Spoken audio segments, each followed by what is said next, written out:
Sizdən xahiş edirik ki, xəbərə keçmədən öncə videonu bəyənin və rəy bölməsində fikirlərinizi bildirin. Dünyada və ölkədə baş vermiş ən son xəbərləri bizdən izləyin. Bunun üçün kanala abunə olmağı və bildiriş simvolunu açmağı unutmayın. İndidən təşəkkürlər. Salam əziz izləyicilər. Günün ən vacib xəbərləri ilə qarşınızdayıq. İstilik və isti suya görə ödənişlə bağlı yeni tələb gündəmdədir. Dəyişikliklər vətəndaşların cibinə necə təsir edəcək? Digər tərəfdən, qızını evliliyə məcbur edən ata həbs olunub, hadisə cəmiyyətdə ciddi rezonans doğurub. Sərhəddə delimitasiya prosesi davam edir. Azərbaycanı bundan sonra nə gözləyir? Və ən səs-küylü xəbər Amerika Birləşmiş Ştatlarıdan Azərbaycanla bağlı xəbərdarlıq. Regionda nə baş verir? Ətraflı birazdan.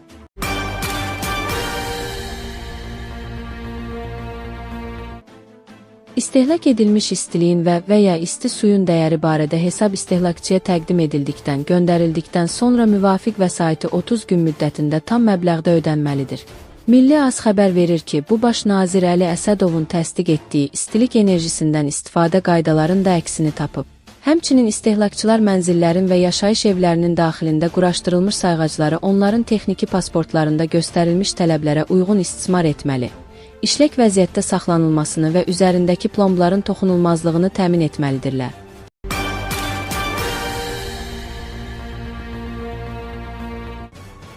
Azərbaycan və Ermənistan arasında delimitasiya və demarkasiya prosesinin sürətlənməsi, xüsusilə Baş nazirin müavini Şahin Mustafayevin rəhbərliyi ilə nümayəndə heyətinin İrəvana səfəri fonunda regionda yeni bir geosiyasi mənzərə formalaşmaqdadır.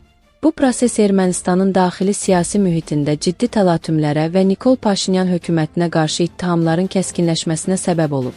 Müxalif dairələr və müəyyən media resursları peyk görüntülərinə istinadən iddia edirlər ki, sərhədlərin müəyyənləşməsi zamanı real vəziyyət rəsmi İrəvanın bəyanatlarından fərqlidir və koordinatların gizli saxlanılması Azərbaycanın xeyrinə böyük ərazilərin nəzarətə keçməsi ilə nəticələnir. Təqdim olunan xəritə analizlərinə əsasən, təxminən 5,9 kvadrat kilometr ərazinin Azərbaycanın tam nəzarətinə keçdiyi, Ermənistanın isə cüzi bir sahə ilə kifayətləndiyi vurğulanır.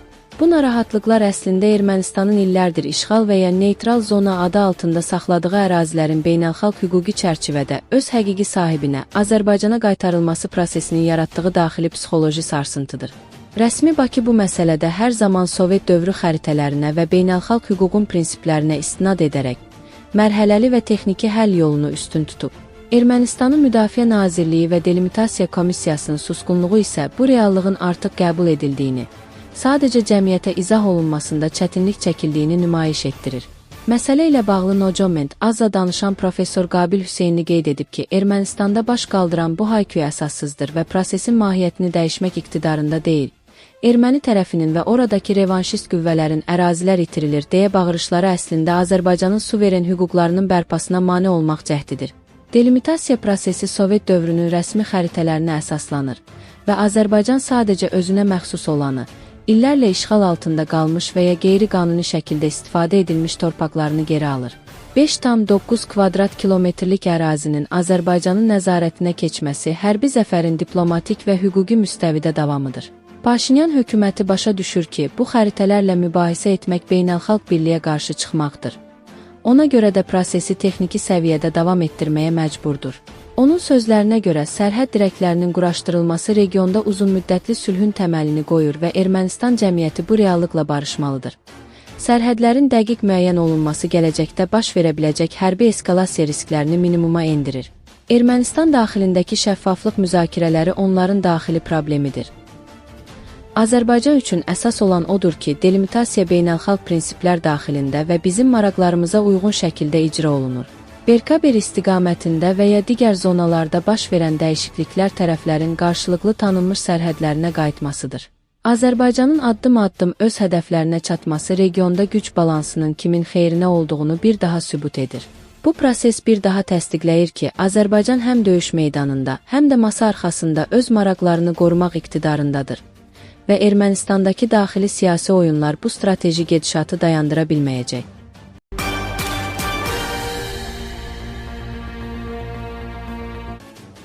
Şəki şəhər icra hakimiyyəti yanında uşaq hüquqlarının müdafiəsi üzrə komissiyaya daxil olmuş məlumat əsasında aparılan araşdırma zamanı Şəki rayon sakini 16 yaşına çatmayan şəxsin valideyni tərəfindən nişanlanmaya cəlb edildiyi faktı müəyyən edilib. No Comment az xəbər verir ki, bu barədə Ailə, Qadın, Uşaq Problemləri üzrə Dövlət Komitəsinin İctimaiyyətlə Əlaqələr şöbəsinin müdiri Teymur Mərdanoğlu məlumat yayıb.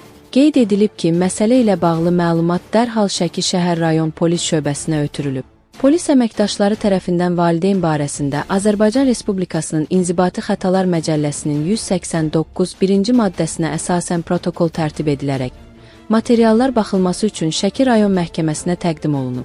İşə məhkəmədə baxılarkən müvafiq qurumların nümayəndələrinin və digər prosessual şəxslərin iştirakı ilə məsələyə hüquqi qiymət verilib. Nəticədə valideyn qeyd olunan maddə üzrə təqsirli bilinərək 1 ay müddətinə inzibati həbs edilib.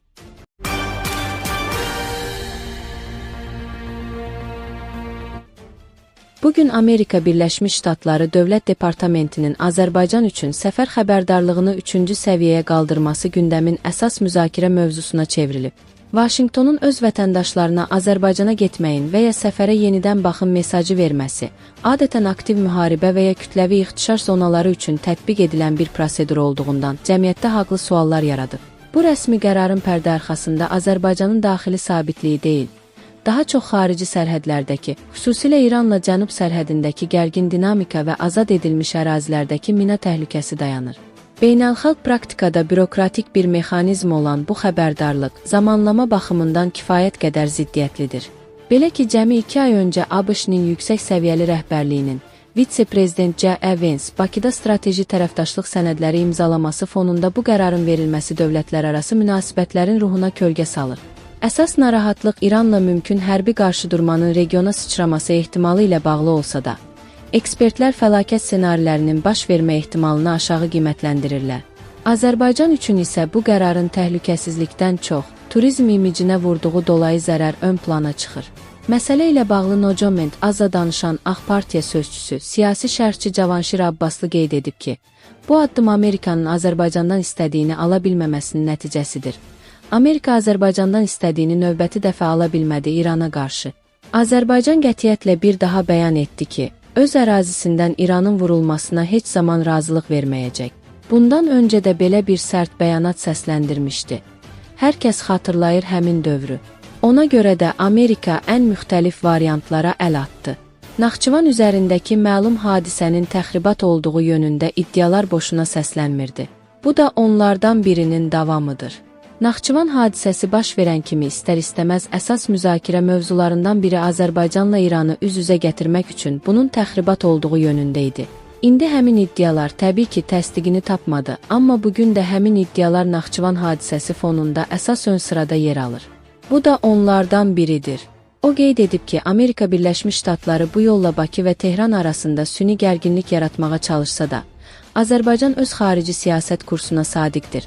Hesab edirəm ki, ABŞ növbəti dəfə müxtəlif yollarla Azərbaycan və İran arasında soyuq münasibətlər yaratmağa çalışır. Amma Azərbaycan təbii ki, öz xarici siyasət kursuna sadiqdir. Xüsusilə də İranla bağlı hər zaman xarici siyasət kursuna sadiq qalıb. Arasıra dövlətlərarası münasibətlər kəskinləşsə də, rəsmi Bakı hər zaman öz ərazisindən İranın vurulmasına razılıq verməyəcəyini bəyan edib. Düşünürəm ki, burada təbii ki, turizm məqsədli, yəni ölkə turizminə böyük zərbə dəyə bilər.